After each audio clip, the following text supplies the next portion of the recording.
آبا واسیچه آبا کج میبینم چرا دستم از که بولیتک بولیت پدرته که دستت زد برو با همون بهاره کیانفشار جونت. بله که میرم نگاه کن هر چی باشه اتو خوشگلتر بازیگر بهتری هست.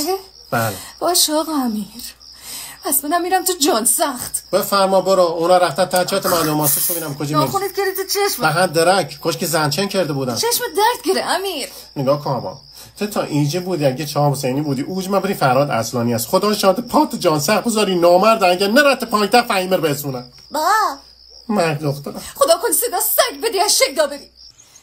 سلام آقا شهاب خوب هستن؟ سلام بفرمایید.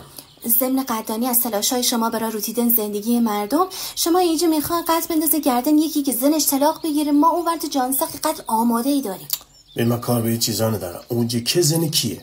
من نامزد مرداد صدیقیانم. خب ولی قول میدم سری عقد کنم که شما به زندگیمون بروته. خوش با کاربار عقدتون بکنم من فکرام میکنم میروت باشه. مرداد شما خبر داره الناز حبیبی جونتون کجا تشریف دارن؟ بله همراه بچه‌ها دوان پول دیه.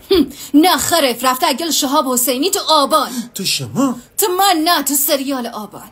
ها خود چرا تعصبت خوردیش من خودم فرستامش رو دوان پول. چی؟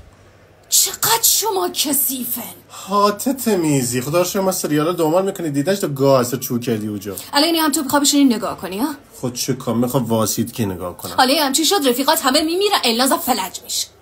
خوش شغال شاید یکسی سریال ندیده باشه اسپول میکنی رو در اشکات بذارم. مجتبی دیگه دنبال هانیه نگردی اون رفته.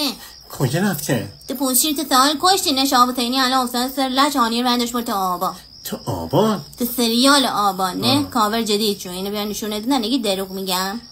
وای هانیه این کارو با من کردی آخه. کسافت همه مثل دختر خوبی نیستم من میتونیم